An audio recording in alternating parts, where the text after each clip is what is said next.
Kia ora, g'day. Welcome back once again here with part 4 and what will hopefully be the final reaction to this particular episode where Mr. Harry Moffitt is on the Straight Talk podcast with the host Mark Boris. So let's jump back in.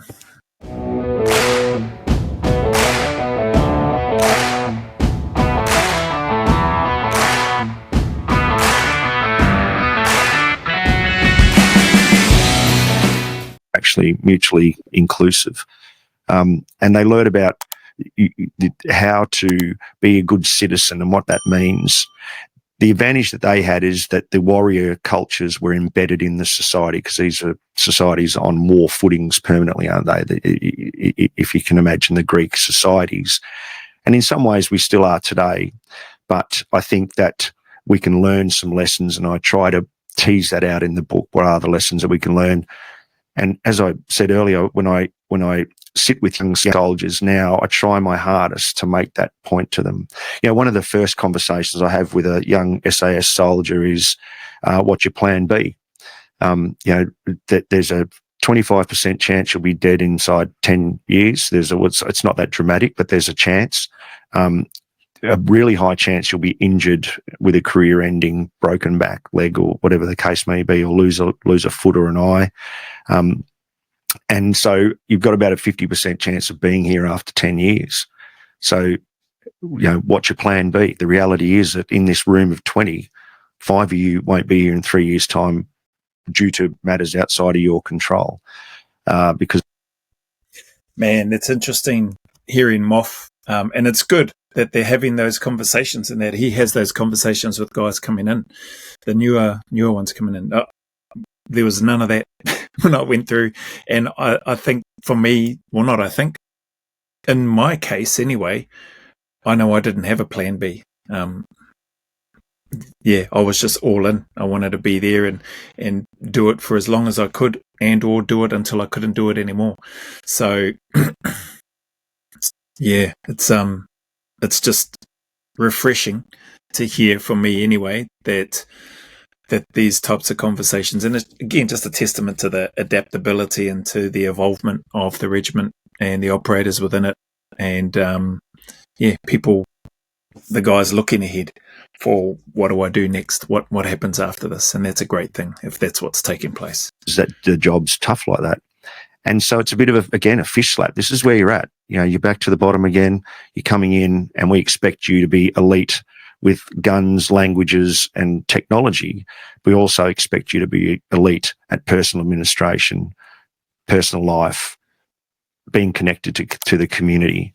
Doesn't mean you have to go and serve on boards or anything like that, but it just means you have to have a good sense. Just be a member of a cricket club. Yeah, I think it sounds, as flippant as it sounds. Yeah. Crochet, cricket, or canasta club, as I say, get out and let civilians reflect back to you that this is what you eventually we have to return to it. So, and I guess what you've got to teach them is an openness to be that person. Yeah, because a lot of them probably think, no, I can't be that person because that might create weakness in me in my current job. Yeah, there are a number of people, soldiers, and you don't have to have served in the special forces space to have come across former soldiers like this, whereby there are a number of really good people that have struggled from going from the military back into the civilian space and trying to live a normal, quote unquote, normal civilian life. It is challenging for a number of people, and you don't have to have come from a special forces background, and you don't even have to have spent 20, 30 plus years in the military for that to have an effect, to have some of those struggles. There are people that have served 3 years, 5 years, 6 years that have really, found it challenging to readjust back to civilian life. They may have adjusted a bit quicker than somebody that has spent 10 plus years, 20 plus years in the military, but they've still had their challenges nonetheless. Current role is I cannot have any weakness in me whatsoever because I'm going out there against whoever the enemy is. To the nth, yeah. But at the same time, I think you can be. I'd be interested to hear what you got to say. I think you can be open but not be weak. I think actually openness to me is a strength. it makes you stronger. Absolutely. Yeah. Makes you more of a whole person, which means you're probably stronger. Absolutely. And you want to combine the king and the philosopher. The wisdom is embodied in the courage, in the ability to be able to switch from compassionate father and lover at home to a warrior who can be brutal and deliver violence when required. I hope I'm a kind of living proof of that. And the majority of SAS soldiers that I've served with, I would say, embody that. They're compassionate, good men who are also able to do things that they're asked to do in the interests of the national security. And I love the way Moff just articulates and is trying to be very sensitive with regards to how he puts that across, and not boastful in any way. There's nothing to boast about in regards to what he's talking about. He's just trying to, explain and express the some of the complexities around it. Some might call it challenges around that. The home life, the warrior, the father, the husband, the lover, etc. Then going away and then needing to, be extremely violent in some cases with regards to whatever the mission might be or the task that may be presented to those operators. So for me, when Moff is saying that he hopes that he's an example of that, or an embodiment, or embodies to a degree an example, I can't remember the exact words that he said, but he 100% to me embodies that anyway, and it's just a great representation and a great ambassador for the region. So today, the sorts of things you do, I mean, I presume, hopefully this is the case, you are doing, you go out and do talks and this sort of stuff. People can book you to do not a speech, but like a talk to a group. Do corporates, etc. Yeah, lecturing. I don't do a heap of keynote speaking, but I do a bit here and there for corporates are pretty happy to hear or keen to hear the stories. But I do spend a lot of time with young soldiers. One thing I'd like to do is set up a program and an institute where soldiers from all across the journey, from civilian to elder, without going into it too deeply, can come and discuss and share stories. And I think that's something that's missing. There's an old kind of proverb I'll be very quick with. The soldiers once would go away to war. They'd be away for a long time. It's along the lines of Homer's return to Ithacus, Odysseus, the Odyssey. But the warriors would at 16 they'd be trained up, they'd go off to war, and then they would come home. And the young warriors wouldn't come straight home. They'd be left on the edge of the village, and they would be left there to process the events, to celebrate the successes and commemorate the losses, to share stories about what they'd been through. And the village would come out to them, share food and say, when you're ready, we're here for you. And the elders and the spiritual leaders would come out and help them process and sit and listen to them. And then when they're ready, they would come home. And this is kind of decompression, this sense of decompressing and processing the experiences. And I think in the modern world, we're in such a bloody rush. And this is not only for veterans, this is for our police, our emergency services. They live in the extraordinary world, and it's something that we don't do well to transition them back to the ordinary world, which for anyone listening in the mission critical teams, it's a wonderful world. Back in civilian world, there's a great place to be. And I think that's something I'll be looking at in the future. Well, we're not in the future, we're doing it now, to help to share those stories. And I'm not sure what it looks like yet, but at the moment it's fireside chats and those discussions that you alluded to. That's awesome. Cool to hear that that's what he's working on at the moment and going along. It's interesting to hear him say fireside chats.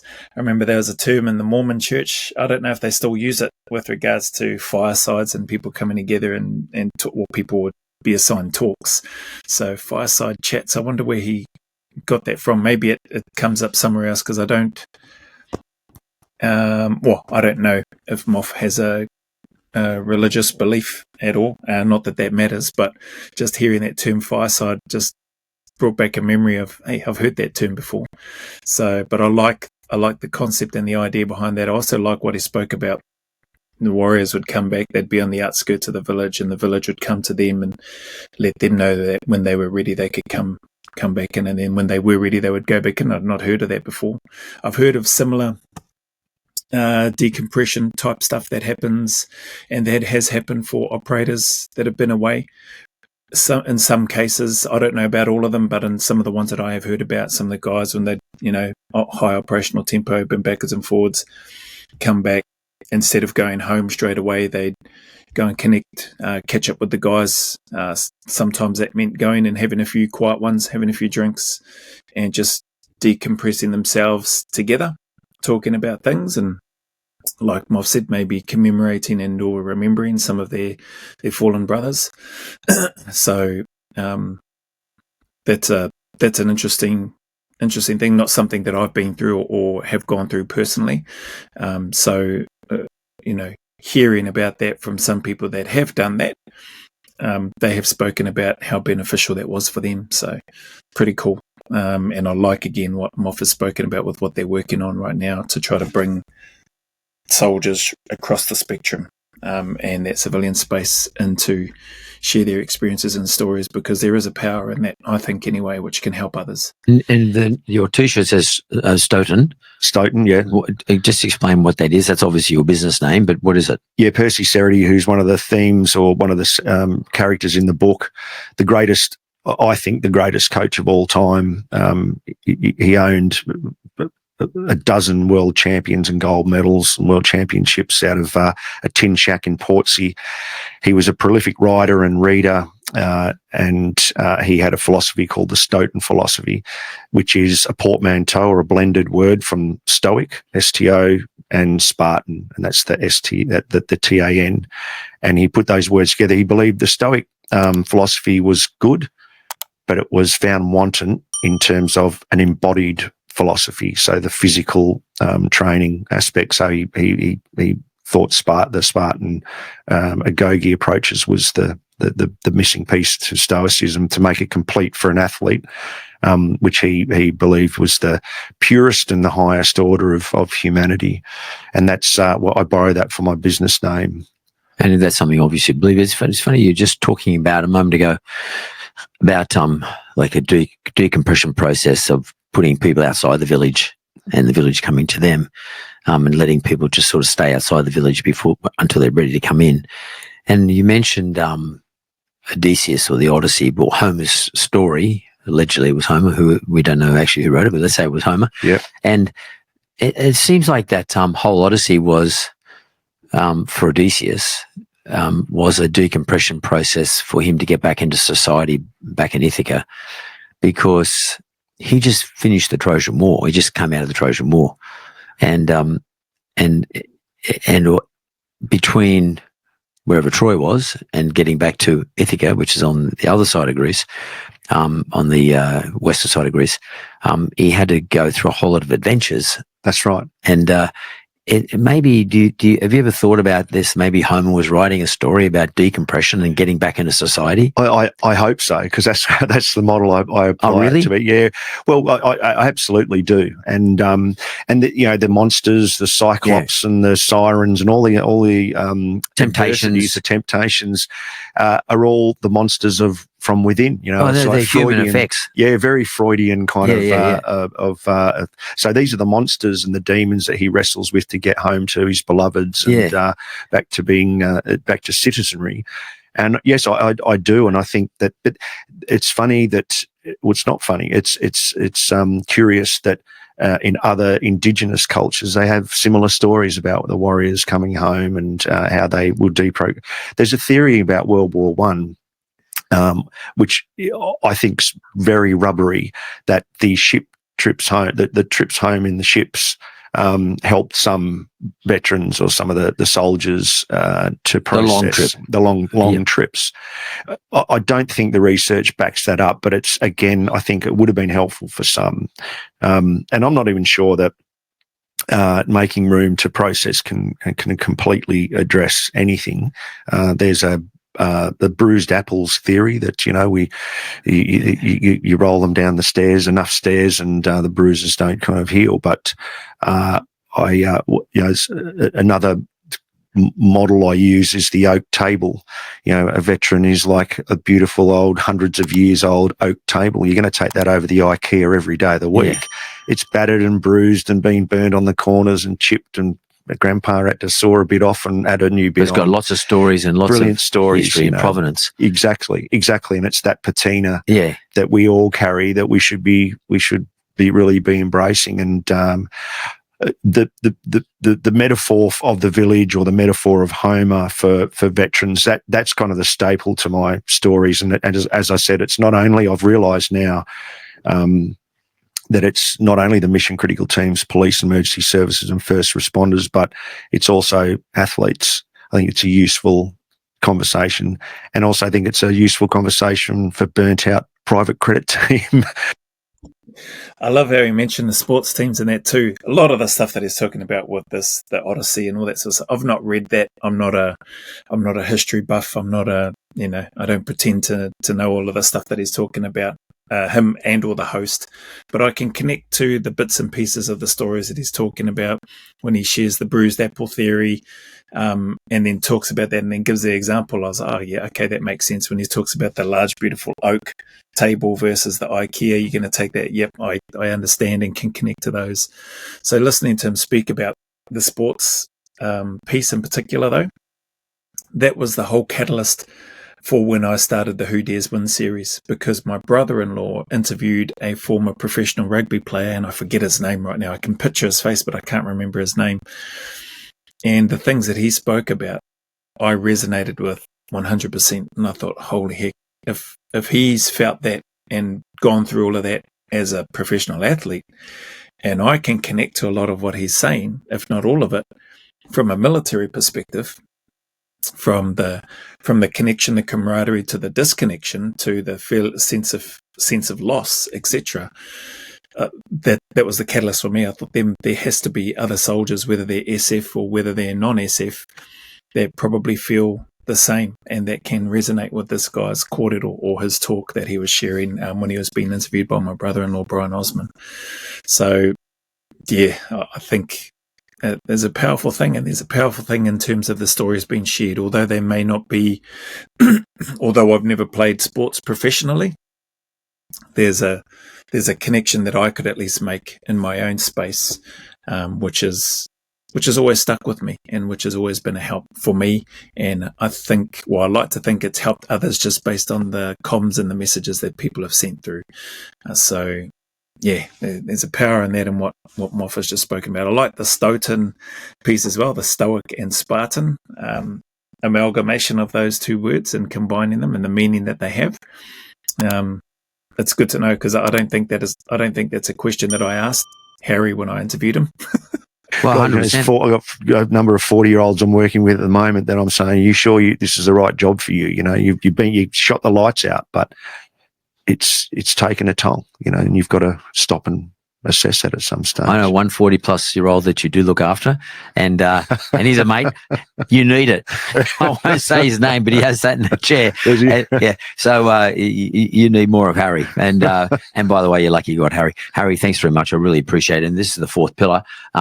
This sort of reading is not what generally I would expect to get from a veteran, an ex-SAS person, but the wisdom and from what we're just discussing, because I haven't read the book yet, but the wisdom and the whole discussion around how we look at our lives, not as a veteran, but as anyone who's retiring from anything. Yeah. That's really important, because I've been through that process myself, wondering, well, hang on a minute. I used to identify myself as a certain type of person, and I actually got quite ill for about 3 months, very sick. And because there was a full stop put in my career voluntarily, but I didn't realize how much I thought I was that person. Yeah, and it took me, years to work it out. I'm lucky, I'm much older now, but it took me a long time to work that stuff out. And I was one of the lucky ones because I had good support around me, etc. Yeah. But I recommend someone read these things. And if you're a partner of somebody who's in the same category, this is a great type of insight. This type of insight is what we need to read. So thanks very much. Thank you, Mark. Appreciate it. Thank you. Would have been would have been nice to hear more of Moff and to listen to him speak a bit more. But hey, it is what it is. It's Mark's show and his podcast, and it's just good to see somebody who I consider a friend in terms of Harry Moffitt having the opportunity to speak and share a little bit of his story and authentically in his own way. And like I said, he's a wonderful ambassador, Harry Moffitt, for the regiment, and anybody looking and or aspiring to join the unit would learn a lot from him, his wisdom, his stories, his conversations, his kōrero, regardless of where you're from. So anyway, if you made it this far, thank you very much for your time and for your support as always. I do appreciate it. And as always, the message is the same, regardless of any challenges, difficulties that you may be going through. Just encourage you to keep turning up, keep staying in the fight, put one foot in front of the other, and just keep chipping away and take one day at a time. I promise you things can do and will get better. And as long as you want them to as well. So as long as you genuinely want things to get better, I promise you they can and they will. May take some time, won't happen straight away. Can find yourself being quite lonely and maybe sometimes miserable and maybe, dare I say, even desperate at times, but things will get better. So just stick at it. I promise you they'll get better. The sun will shine again. There are better days ahead. As always, go always a little further. Remember, who dares wins and who cares wins. And until the next video, there's a big mana wave coming from me to you, filled with my aroha, respect, appreciation and gratitude for you all.